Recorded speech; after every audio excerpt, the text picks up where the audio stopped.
मस्जिद बनेगी फिर से वहीं पर। 100-200 साल तो आने नहीं वाला, और उसके बाद क्या होगा ना, नसबंदी करवाई जाएगी कोई बात दबा के। कोई बात नहीं, टाइम आएगा हमारा, हम आपको बता देंगे। नहीं आने वाला। आप देख लेना। क्या करोगे, तोड़ के बनाओगे कुछ?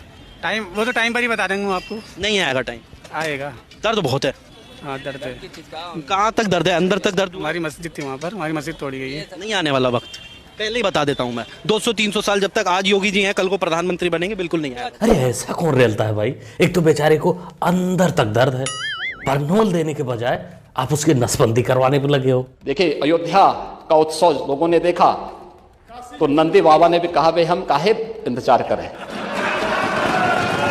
उन्होंने भी इंतजार किए बगैर रात्रि में बैरिकेड तोड़वा डाले, और हमारे कृष्ण कन्हैया कहां मानने वाले हैं। ये सुनकर तो बेचारों का फट के फ्लावर हो गया होगा। अंदर वाला जो दर्द है अब वो नासूर में बदल जाएगा। तो कहेंगे लौंडो चिल करो, और ये वाला गाना सुनो। चुराई चीज को तुमने खुदा का घर बनाया था। साहब के दो पसंदीदा उपकरण, पहला है ईडी और दूसरा है सीबीआई। आप सबको क्या लगता है, साहब के और भी कोई पसंदीदा उपकरण है, यही दो पसंदीदा? जी आंटी जी, साहब के पास तीसरा भी उपकरण है, लेकिन तू झेल नहीं पाएगी। अभी तो उसके लिए तैयार नहीं है। जब तैयार हो ना, तब तीसरा उपकरण लेना। अभी तू ये सब काम छोड़कर जैसे गाली खाने का काम करती है, गाली खाओ। दोस्तों ये वीडियो धमाकेदार होने वाली है, क्योंकि इसमें आपको दोगलापन देखने को मिलेगा, असली वाला। रंग कैसे बदला जाता है ये भी देखने को मिलेगा। तो वीडियो में बने रहिए, लाइक शेयर करते चलिए। मसला क्या है कि ये हर जगह हमारी मस्जिदों के अंदर बता रहे हैं कि यहाँ पर मूर्तियां दबी हुई हैं। तो देखो बहुत सी मस्जिदें कहाँ तक खोदेंगे, कब तक खोदेंगे? कहाँ से एक दिन आपस में ये खुद थक के बैठ जाएंगे। नहीं देखो, ना तुम भूलेंगे ना याद रखेंगे। क्यों नहीं याद रखेंगे? अगर याद रखेंगे तो हम जेल जाएंगे। अगर हम किसी तरह की बदतमीजी करते, बदतमीजी तो हमें करनी ही नहीं है। हमें तो जहाँ तक है समर्थन करना है जज का। कोर्ट साहब जितनी भी हमें कोर्ट जो है, जितने हमें फैसले दे रही है, हमें सारे मंजूर। चाचा काफी समझदार लग रहे हैं। इनको पता है बदतमीजी करेंगे तो रेले जाएंगे। उसी चाचा की एक बात और सही है, खोदने वाली। इनका कहना है कि खोदने दो, कितने खोदेंगे, एक दिन थक जाएंगे। सही बात है, 40,000 मंदिर तोड़े गए थे, समय तो लगेगा ना। मैं बीजेपी को खुला चुनौती दे रहा हूँ। अगर बीजेपी में जितनी ताकत है, मोदी जी में जितनी ताकत है, लोकसभा के 2024 के इलेक्शन अगर बैलेट पेपर से जीत के दिखाते तो मैं, हाँ अगर बैलेट पेपर से जीत के दिखाते, करा ले बैलेट पेपर से। नहीं जीते ना बेटा ना, ऐसा नहीं करते। आप इसमें आके कुछ नहीं बोलते। अब इसको सुनकर तो मेरे को यही लग रहा है कि भाई चुनाव बैलेट पेपर पर नहीं होना चाहिए। अगर होता है तो इस बेचारी की उम्र ही क्या है, अभी नहाने खाने की उम्र है। ऐसी गलती सरकार को नहीं करनी चाहिए। तो शुरू में तो बराबर हम ले लेते। एक चीज है तो आप लोग भी थोड़ा तीन में लीजिए, बहुत अच्छा लगेगा। इन लोगों को भी पिलवाइए जरा, तब इन लोगों को आनंद आएगा। अरे हम एक अन्य मार्ग में करवाए हुए हैं 6 से, तो शुरू में तो बराबर हम ले लेते। पहले इसके ऊपर लोग आरोप लगाते थे कि ये गांजा फूंक कर आता था, लेकिन हमें लगता था कि चलो राजनीतिक बात है, राजनीतिक टिप्पणी है।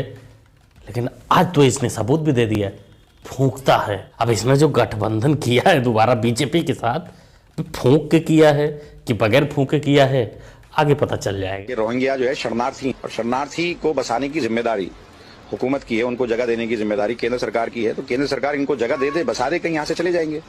तो हमने तो इनको बसाया नहीं है। वहाँ वो झुग्गियों में जिस हालत में रह रहे हैं गर्मी के अंदर, उनके पास खाने को नहीं है। अगर आप उनको वहाँ से हटाएंगे तो कोई ना कोई तो जगह देंगे, या उसी में से कोई एक जगह साइड में आप दे दो, या कोई ना कोई उनको रास्ता तो देंगे। हम लोग तो क्योंकि दिल्ली सरकार में है, मेरी विधानसभा पड़ती। हाँ सही कह रहा, बेचारे रोहिंग्या को कहाँ भगा देगा। केंद्र सरकार को जगह देनी चाहिए, बाकी दिल्ली वाले दे रहे हैं तो भाई वो तो अपने अपने हैं, अपनों के अपने हैं, तो भाई ठीक है। लेकिन आपको दिखाता हूँ अल्ट्रा प्रो मैक्स दोगलापन। ये देखो, शरणार्थी जो वहाँ धार्मिक वजहों से प्रताड़ित हैं, उनको नागरिकता का रास्ता खुलेगा। इसमें कौन से देश? पाकिस्तान है, बांग्लादेश है, अफगानिस्तान है। वहाँ से किस किस को कह रहे हैं आएंगे लोग?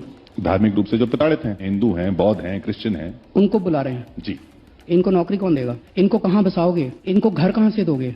इनको दिल्ली में बसाओगे, इनको बंबई में बसाओगे, इनको गुजरात में बसाओगे, इनको आसाम में बसाओगे, इनको त्रिपुरा में बसाओगे, कहाँ बसाओगे? सही बात है केजरीवाल मियां, इतना फ्रस्ट्रेशन तो ठीक है, कहाँ रखेंगे उनको? भाई हिंदू जो ठहरे, लीगल तरीके से जो आए, वोट भी नहीं देंगे इनको, तो तकलीफ तो हो जाएगी ना, कहाँ रखें? और बेचारे प्यारे दुलारे रोहिंग्या जो हैं वो अपने अपने हैं, अपनों के अपने हैं, तो उनको तो चलो ठीक है, राशन पानी बिजली ये सब देने की मांग जायज़ है। आपके लिए संविधान बड़ा है या फिर शरीयत के जो कानून या शरीयत है वो बड़ा? देखो, संविधान के हिसाब से देश चलेगा, हम चलेंगे शरीयत के हिसाब से। अब मान लो आप हिंदू हो, मैं मुस्लिम हूँ, अब हम किस हिसाब से चलेंगे? हम इसके चलेंगे शरीयत के हिसाब से। क्यों चलेंगे? क्योंकि शरीयत में लिखा हुआ आप 4 शादी कर सकते हो। आप इसमें कह रहे हो कि 1 शादी कर सकते, क्यों कर सकते हो 1 शादी? जब हमें 4 ही करनी, मतलब वैसे तो हम 1 ही करते हैं, लेकिन जब शरीयत में लिखा हुआ 4 कर सकते हैं तो हम 4 ही करेंगे। हम मान लो 1 बीवी, अब उससे शादी होगी, अब एक को अच्छी नहीं लग रही, अब दूसरी मतलब मान लो रेडी है कि वो दूसरी शादी, तो हम क्यों नहीं कर सकते? शरीयत संविधान को साइड में करते हैं, लेकिन तेरी जो मानसिकता है वो बकरियों वाली है। तू अपने बीबी को बकरी समझता है, इससे पेट भरा उसको लाते, इससे पेट भरा उसको लाते, फिर उसको लाते, फिर उसको लाते। मेरे शौहर परसों भी दिन आया है और बस हम रोटी बना रहे थे और बस दरवाजे के पास से खड़े होकर बस तलाक तलाक चिल्ला के भाग गया। मुझको इतना मौका नहीं मिला कि मैं पूछूं कि क्या है क्या नहीं है। और पता चला कि कल काय के उसने 4 बजे निकाह कर लिया। अब हमारी शादी के हो गए होंगे 10-12 साल हो रहे हैं। 10 साल? हाँ, एक बिटिया हमारी 10 साल की है, एक बिटिया हमारी काय के हैं 7 साल की है और एक बड़ी बिटिया है। हाँ, कल उसने 4 बजे शादी कर ली है, हमारे जाते जाते निकाह हो चुका। जब ऐसे घटिया सोच, बकरी सोच वाले लोग रहेंगे तो मोहतरमा तुमको तो झेलना ही पड़ेगा। लेकिन आप टेंशन मत लो, यूपी में हो और तुम्हारे मियाँ जी ने यूपी में रहकर यह काम किया है। आने वाले दिनों में वो घुटनों के बल तुम्हारे पास आएंगे माफ़ी मांगने। लेकिन अगर निकाह हो गया होगा तो भाई एडजस्ट करना पड़ेगा, जो मजबूत होगा वही रहेगा। बहन, भतीजी, बुआ, मौसी ये बीबी नहीं बन पाएंगी? क्या हो गया है इस देश को? क्या क्या कानून लेकर आने वाले हैं भाई? ये गलत बात है, ऐसा नहीं होना चाहिए। इसके लिए बहनें धरना दे सकती हैं अपने भाइयों से शादी करने के लिए, रिस्की है भाई। आप लोग का यही यहाँ तक ही है। जय श्री राम, थोड़े दिन बाद आप लोग है ना कंकाल हो जाओगे। आप लोग टेररिज्म कर रहे हो और कुछ नहीं। जय श्री राम, जय श्री राम।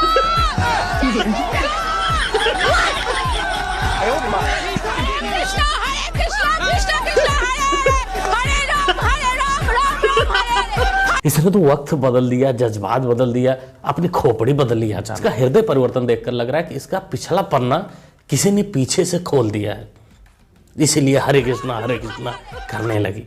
अभी वक्त नहीं आया, थोड़ा इंतजार कर लो। अभी वक्त नहीं आया, थोड़ा इंतजार कर लो। जितने भी हो मिलकर वार कर लो। और इतने कमजोर नहीं है कि हम बिखर जाएंगे, और इतने कमजोर नहीं है कि हम बिखर जाएंगे। तुम्हारे हर वार से हम निकल जाएंगे, तुम्हारे हर वार से। बस बेटा, लक्षण तुम्हारे बहुत अच्छे हैं। तुम आगे चलकर क्या बनने वाले हो ये भी साफ साफ दिख रहा है, और लोग बैठे हैं जो तुमको बनाना क्या चाहते हैं सब साफ साफ दिख रहा है।